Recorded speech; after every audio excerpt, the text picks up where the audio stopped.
Buenos días a todas y a todos. Bienvenidas y bienvenidos a esta primera mesa de la jornada de hoy. Mesa titulada El lugar de los y las genitores en la parentalidad subrogada y por reproducción asistida. En la mesa de hoy tenemos dos ponentes, como podrán ver en el programa estaban en principio indicadas tres. Una de ellas, Carme Fitó, ha tenido un contratiempo de última hora, lo que le ha impedido estar hoy aquí con nosotras y nosotros. Bien, en esta mesa que va a empezar tiene elementos muy nutritivos, vamos a ver en principio... tenemos a dos excelentes ponentes. En primer lugar tenemos a Anne Cadoret. Anne Cadoret es antropóloga social, investigadora del Centro de la Recherche Scientifique, grupo de análisis de lo social y de la sociabilidad de París. Su objeto de estudio son las nuevas configuraciones familiares, especialmente las familias de acogida, las familias homosexuales y las familias inmersas en un proceso de adopción específico llamado adopción simple. Ella nos va a presentar hoy una ponencia donde va a espejear las diferencias entre la adopción y la reproducción asistida. Nos va a presentar este planteamiento de espejo, de juego de espejos.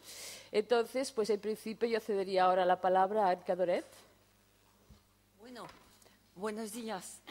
Primero quería agradecerle de haberme convidado a este encuentro. Y después, como le dijo ayer Nadine, los franceses tienen especificidades. Y una de las especificidades es hablar muy mal los idiomas extranjeros. Entonces, le voy a seguir en francés. Je vais donc vous parler de l'évolution de l'adoption par rapport à l'évolution de l'aide médicale à la procréation. Deux situations où l'entrée en filiation demande d'autres participants. Et je vais commencer par vous raconter une histoire, celle de l'homme caché. Un sociologue qui s'appelle Bertrand Pullman et qui s'intéresse à l'enfantement vient d'écrire un livre intitulé « 1001 façons de faire les enfants ». Il nous y raconte la première...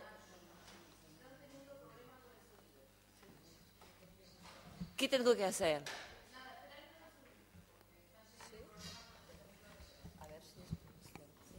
Si hablo más cerca, ¿está mejor? Bueno, donc, je vais vous parler donc de l'histoire de l'homme caché, racontée par Bertrand Pullman dans son livre « 1001 façons de faire un enfant ». Il nous y raconte, dans ce livre, la première insémination avec donneur qui eut lieu en 1884 à Philadelphie. Voici l'histoire. Un couple dont le foyer reste sans enfant consulte un célèbre médecin de cette ville. L'homme souffre d'une azoospermie et tout traitement reste inefficace.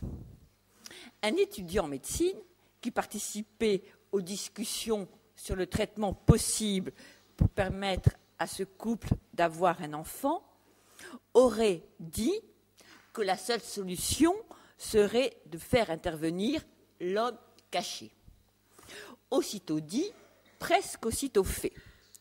Lors d'un nouvel examen de l'épouse, la femme fut chloroformée, fut endormie, puis, à l'aide d'une seringue en caoutchouc rigide, du sperme frais provenant du plus beau membre de la classe des étudiants en médecine fut déposé dans l'utérus de cette femme et l'utérus fut bouché avec de la gaze. Ni le mari ni l'épouse ne connaissaient la nature de ce qui avait été accompli. Cependant, ultérieurement, quelques mois après, le professeur se repentit de son action et expliqua toute l'affaire au mari. Si étrange que cela puisse paraître, l'homme fut enchanté de cette idée et conspira avec le professeur pour laisser la femme dans l'ignorance de la véritable façon dont elle était tombée enceinte. et l'épouse se trouva ravie d'avoir un enfant. Quel que soit le statut de vérité de ce récit, nous y voyons des éléments qui ont marqué et marquent encore l'aide médicale à la procréation.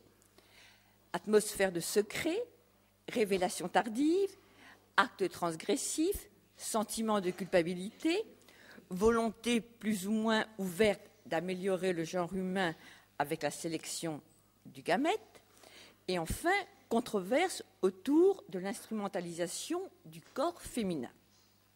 Alors, conspiration masculine, qui est comme une sorte de contrepoint au pouvoir clairement attribué aux femmes, qui sont des traîtresses, d'introduire en toute malignité des enfants adultérins dans la famille et de dire à l'époux qu'il en est le père. Là, c'est le contraire.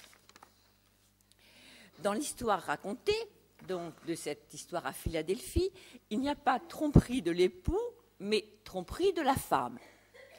Et dans le processus actuel de don de gamètes, il n'y a pas de tromperie au niveau ni de l'époux ni de la femme, au niveau aucun des conjoints, mais il y a tromperie au niveau des enfants qui pensent que leur père et leur mère sont leurs géniteurs. Atmosphère de secret, voire d'anonymat donc, pour l'enfant à naître. Si le secret est demandé, si l'anonymat est maintenu, il faut nous demander à nous-mêmes la raison du maintien du secret, la raison du maintien de l'anonymat. Il faut nous demander qui on veut protéger avec ce secret et cet anonymat. Cette histoire de conspiration masculine et secret d'un anonymat ont abouti à la dépersonnalisation du donneur. Cette dépersonnalisation s'est établie dans les pays occidentaux car elle s'inscrivait dans une longue tradition qui fondait la paternité sur le mariage, le père et l'époux de la mère. Cette présomption de paternité, qui est là, dans ce cas de l'AMP, aussi une présomption de procréation, a eu une force singulière, énorme, car elle a participé au maintien d'un ordre social et moral et sexuel qui était un ordre matrimonial et patriarcal. Ordre moral, ordre social, sexuel, à la fois matrimonial et patriarcal, qui a noué et bien serré l'un à l'autre 4 éléments: le mariage, la sexualité, la filiation et la procréation. Le père d'un enfant était le mari de la mère de cet enfant. Les relations sexuelles se devaient de s'accomplir seulement entre époux. Les enfants nés hors mariage étaient des bâtards ou des enfants adultérins, mais le mari ne le savait pas. Cet ordre a évolué, mais il modèle encore notre schéma de famille. Enfin, ce récit de l'homme caché nous introduit aussi dans une des grandes controverses actuelles, celle de l'instrumentalisation du corps féminin et la controverse sur la mère porteuse. Alors, on voit cette histoire, on voit l'AMP, et puis il y a l'adoption. L'adoption aurait-elle quelque chose à nous dire sur l'AMP? L'évolution de l'adoption nous permettrait-elle d'aborder autrement l'AMP, l'aide médicale à la procréation, qui donc est venue après dans notre histoire de filiation. Donc, regardons la question de l'origine et de l'effacement des géniteurs.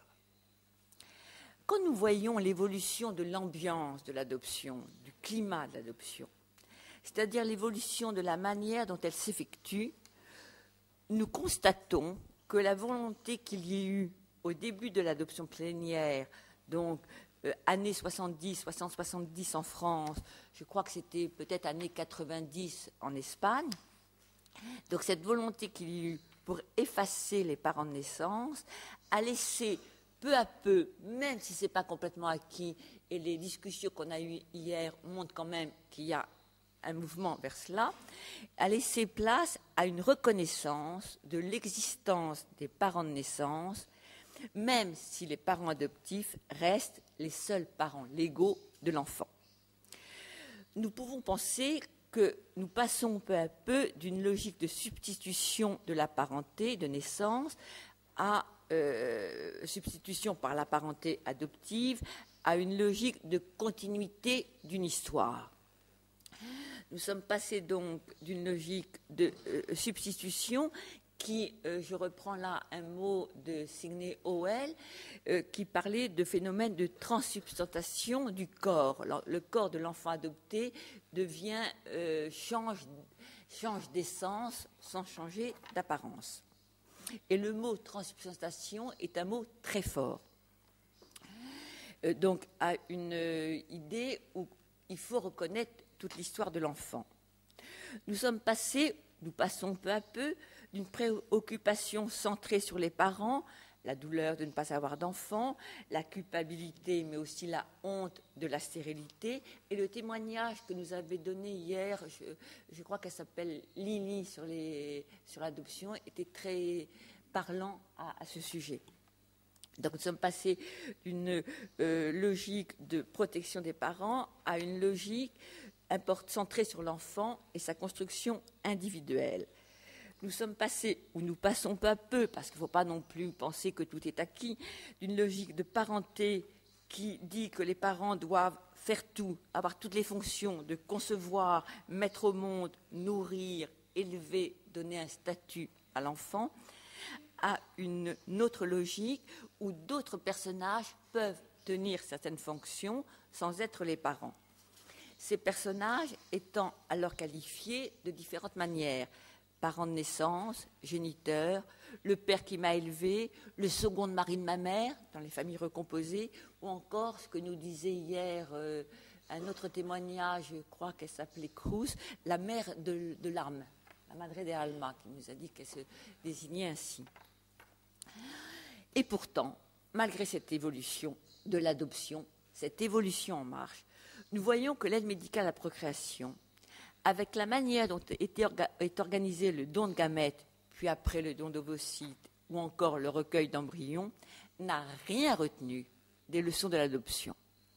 Il est toujours prôné la nécessité de l'anonymat des donneurs de gamètes afin d'assurer la paternité du père, en construisant le raisonnement sur un effacement total du donneur.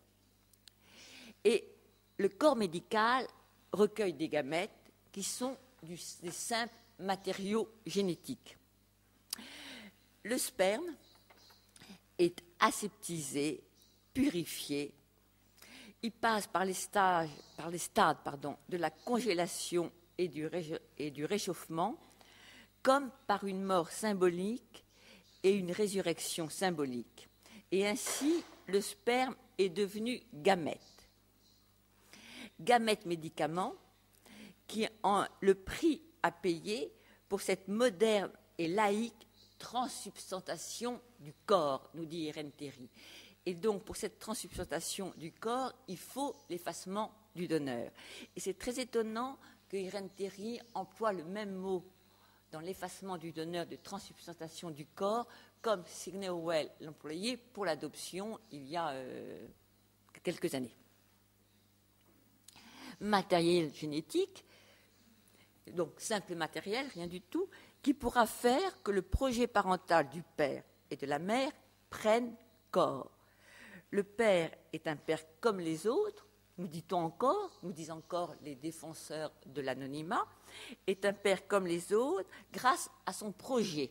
Il progresse aussi, mais il progresse que dans sa tête, comme s'il ne fallait pas d'éléments corporels pour donner corps à un enfant. Alors, donc ça c'était la question de l'anonymat. Autre question, celle de la mère porteuse. Le recours à une mère porteuse ou à une gestatrice pour autrui est plus souvent interdit qu'autorisé dans nos pays occidentaux. Et il est bien interdit. Les arguments énoncés pour rejeter cette pratique peuvent se regrouper en deux grands domaines. Domaine de l'enfant, domaine de la femme. Le domaine de l'enfant. Ce dernier, cet enfant, serait perturbé d'avoir deux figures maternelles, voire 3, mais pour la simplification de l'exposé, je reste à 2. De plus,